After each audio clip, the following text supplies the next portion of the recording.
어쩜 이렇게 시간이 안 가는지 정말 버스 안에서 고인 이불 속에서 고인은 언제나 너에게 고인.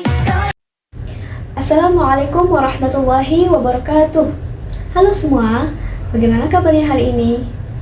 Saya berharap semuanya dalam keadaan baik ya.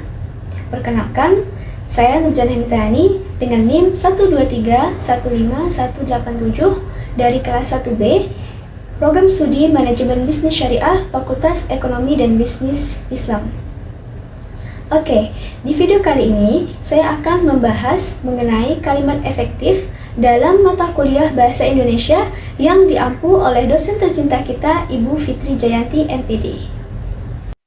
Sebelum masuk ke kalimat efektif, perlu diketahui terlebih dahulu apa itu kalimat. Kira-kira apa ya kalimat itu? Mungkin teman-teman tahu? Ya, betul sekali. Kalimat adalah satuan bahasa yang tersusun secara sistematis atas beberapa kata yang utuh dan jelas atau tidak ambigu sehingga dapat dipahami oleh pembaca dan pendengar.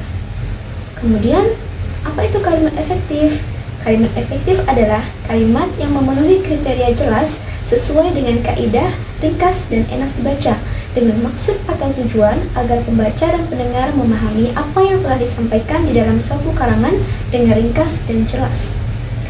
Jenis kalimat ini terdiri dari subjek, predikat, objek, dan keterangan atau biasa disingkat dengan SPOK. Kalimat efektif biasa digunakan dalam teks ilmiah seperti makalah, laporan penelitian, skripsi, tesis, disertasi, dan sebagainya. Dalam kalimat efektif terdapat 8 syarat yang perlu dipenuhi. Di antaranya, yang pertama, kelogisan. Maksudnya, kalimat harus masuk akal dan bisa dipahami pendengar atau pembaca. Contoh, untuk mempersingkat waktu, saya akan mengambil rute tercepat. Itu adalah kalimat yang salah. Contoh kalimat yang benar adalah untuk menghemat waktu, saya akan mengambil rute tercepat. Yang kedua, ketegasan. Maksudnya, kalimat ini mengandung penekanan atau penonjolan. Nah, di sini ada cara untuk membentuk penekanan pada suatu kalimat. Di antaranya, meletakkan penonjolan di awal kalimat. Contoh, Presiden mengharapkan agar rakyat Indonesia bisa terus menjaga keutuhan bangsa. Nah, ini terletak pada kalimat Presiden mengharapkan. Kemudian urutan kata yang logis. Contoh, bukan 1000, sejuta, atau 100, tetapi berjuta-juta.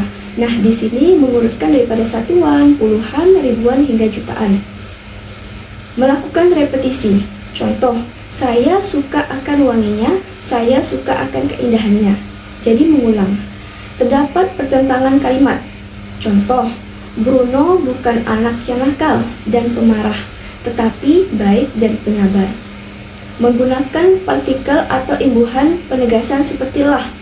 Contoh, Jihanlah yang bertanggung jawab atas kejadian ini. Syarat yang ketiga, kehematan. Maksudnya, kalimat efektif tidak boleh ada pemurusan kata tanpa mengurangi atau mengubah makna dan informasi yang akan disampaikan. Contoh, para hadirin dimohon berdiri. Itu adalah contoh yang salah. Yang benar adalah hadirin dimohon berdiri. Syarat yang kelima, kecermatan. Maksudnya, tidak menimbulkan tafsir atau makna yang ambigu dan ganda. Contoh, mahasiswa perguruan tinggi yang terkenal itu menerima hadiah. Itu adalah contoh yang salah. Yang benar adalah mahasiswa yang terkenal itu menerima hadiah atau mahasiswa dari perguruan tinggi itu menerima hadiah. Syarat yang keenam, kepaduan. Maksudnya, informasi yang disampaikan tidak bertele-tele. Contoh, novel ini membahas tentang persahabatan masa sekolah. Itu contoh yang salah. Contoh yang benar adalah novel ini membahas persahabatan masa sekolah. Syarat yang ketujuh, kesejajaran. Maksudnya, menggunakan imbuhan pada katanya.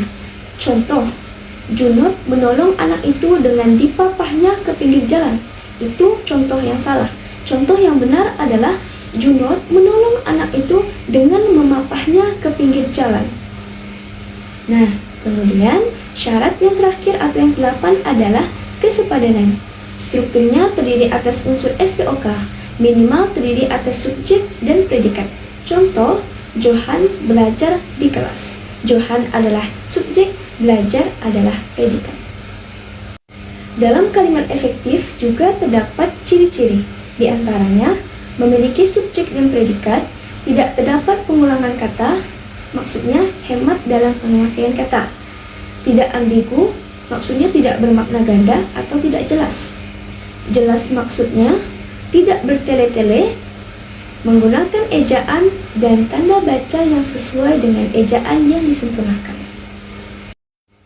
Baik, mungkin itu saja materi yang bisa saya sampaikan. Semoga bisa dipahami oleh teman-teman dan bisa bermanfaat. Terima kasih telah menonton video ini. Akhirul kalam. Wassalamualaikum warahmatullahi wabarakatuh. Sampai jumpa.